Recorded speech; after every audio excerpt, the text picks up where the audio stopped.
Il ne pleut pas intensément sur la Côte d'Ivoire en ce moment, mais Grand Bassam est inondé. Comme en 2019, plusieurs quartiers proches de la lagune sont inondés. Il s'agit de Phare, Petit Paris, Moussou, Quartier France. La montée des eaux, quand ça commence, ça va tellement rapidement qu'on ne peut pas dire aux gens commencez à plier vos bagages.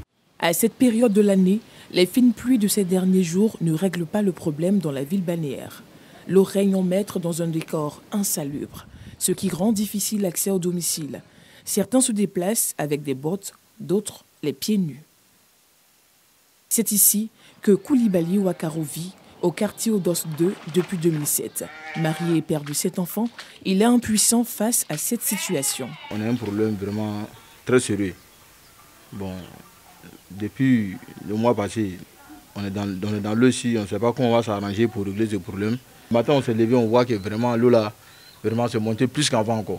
La montée des eaux met à mal les activités commerciales et augmente l'exposition à certaines maladies. Informée, la ministre de la Solidarité et de la lutte contre la pauvreté, Miss Belmondo Dogo, s'est aussitôt rendue dans la ville classée patrimoine mondial de l'UNESCO pour apporter au nom du gouvernement des vivres et non-vivres aux sinistrés. Des dons remis lors d'une rencontre au centre culturel en présence des autorités municipales, préfectorales et coutumières. Nous le savons, il y a quelques années de cela, l'inondation avait causé des morts. Cette fois-ci, nous rendons grâce à Dieu, parce que nous n'avons pas eu de pertes en vie humaine, mais plutôt des dégâts matériels. Alors nous sommes venus, au nom du gouvernement, apporter la compassion à nos frères et sœurs qui ont vu leur habitation inondée. Une fois encore, le niveau de la Comoué est monté à Grand Bassam, et bien que la situation ne soit pas aussi dramatique que celle que nous avons connue par le passé, certaines habitations se retrouvent tout de même inondées. Et vous avez souhaité, une fois encore, Madame le ministre, faire parler votre cœur et venir saluer les populations, leur délivrer un message de réconfort et témoigner de votre solidarité par des dons. Je voudrais donc vous témoigner, Madame le ministre, notre reconnaissance, vous remercier. Une fois la nuit tombée et sous la pluie, la délégation s'est rendue au domicile des personnes sinistrées qui n'ont pu se rendre au centre culturel. Cependant, Bassamois et Bassamoises ont tous espoir que ce phénomène deviendra très bientôt un lointain souvenir, car les travaux de réouverture de l'embouchure entrepris par le gouvernement au quartier France sont destinés à mettre fin à ce calvaire.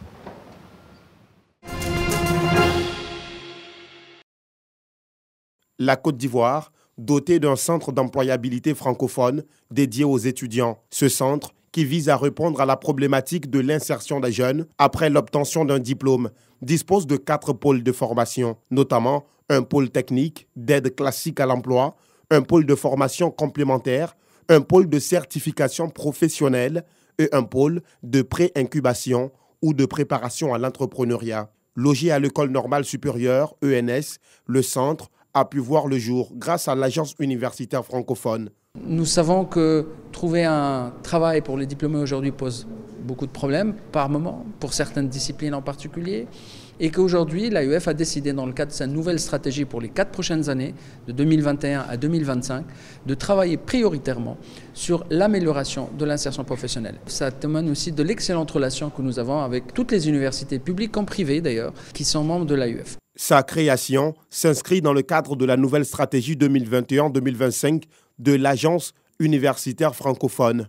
Une stratégie qui vise à redynamiser le système universitaire francophone. Cette nouvelle orientation est une orientation qui vise à améliorer la qualité de l'enseignement supérieur en général, mais en travaillant sur des points très précis, notamment la transformation numérique dans nos universités, l'amélioration de l'emploi, mais également la formation des formateurs.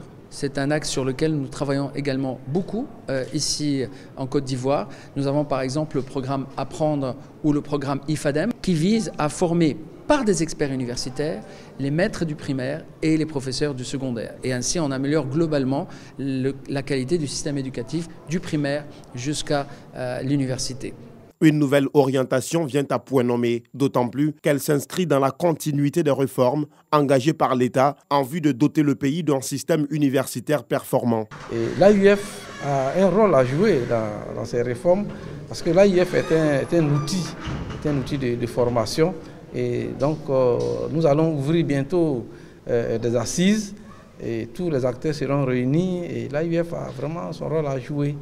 Premier réseau mondial universitaire, l'Agence universitaire francophone regroupe 990 établissements universitaires répartis dans 118 pays. Parmi les effets de la maladie à coronavirus, la difficile prise en charge des malades mentaux. Lors de la célébration de la Journée mondiale de la santé mentale, l'Institut national de santé publique, en collaboration avec l'Organisation mondiale de la santé et les Médecins sans frontières, ont planché sur une alternative pour une meilleure prise en charge de ces derniers. Le thème est bienvenu parce que de la nature même de la pandémie à Covid, une nouvelle maladie, on ne sait pas trop la cause, on ne sait pas si c'est probablement mortel, le système de lutte, où on doit être confiné, chacun doit rester dans son coin, on doit pas être trop en contact avec les autres. Ça représente un gros facteur de risque pour la santé mentale d'une personne déjà qui n'a pas de problème et une personne même qui a un antécédent maintenant de maladie psychiatrique, c'est un peu comme un facteur aggravant. Nous avons un message fort à passer pour que la vaccination soit étendue. Ici, à l'hôpital, nous avons fait un travail d'explication auprès des malades stabilisés, c'est-à-dire qu'ils sont en mesure de comprendre et ils ont accepté de se faire vacciner. Et également, le personnel va s'inscrire dans la dynamique de la vaccination. Pour le professeur honoraire de la Fosse Saint-Joseph, l'on doit arrêter de stigmatiser les malades mentaux. Les messages de barrières sécuritaires nous gênent quelque peu parce que les parents montrent beaucoup de difficultés à s'occuper vraiment de leurs patients malades. Une population qui souffre beaucoup de cela, c'est les personnes âgées qui sont plus ou moins isolées parce que barrière sanitaire. Et c'est ce qu'on essaie de montrer en disant que la barrière sanitaire doit être physique mais pas affective. Occasion pour Dr Diomandé Amadou, directeur de l'hôpital psychiatrique de Bergerville, d'en appeler au sens de la responsabilité des parents des malades. L'hôpital psychiatrique n'est pas un lieu pour rester à vie.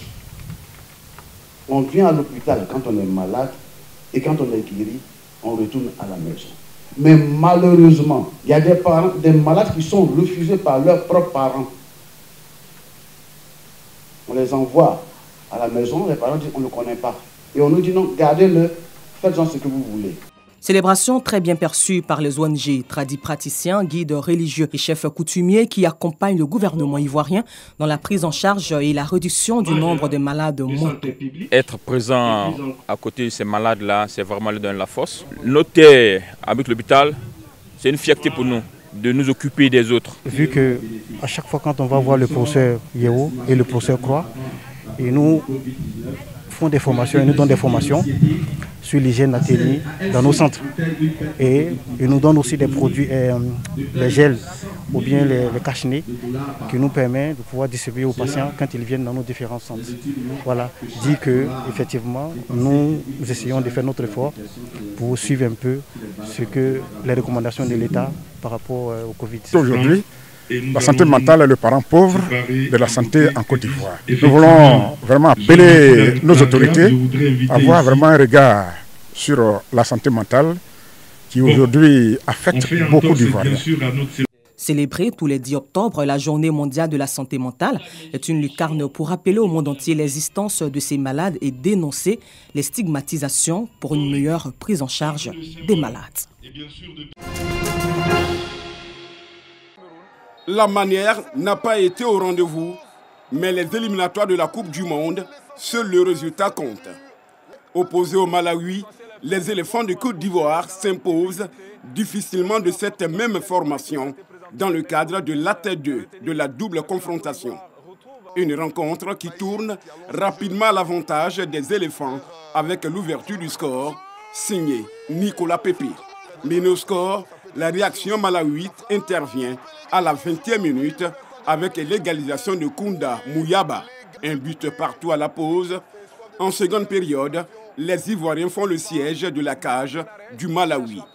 Conséquence, Gervinho est retenu dans la surface des réparations. Vigilant, l'arbitre indique le point de pénalty. Proposé au tir, le spécialiste en la matière, Franck Kessié, transforme parfaitement, sans trembler. Le pénalty, c'est son exercice préférentiel, il ne tremble pas. Un avantage que les coéquipiers de Serge Aurier préservent jusqu'au terme de la rencontre. 2-1, score final. La Côte d'Ivoire assure l'essentiel et confirme son leadership dans le groupe D en attendant la prochaine sortie des éléphants en novembre contre le Mozambique. Mais il faut savourer.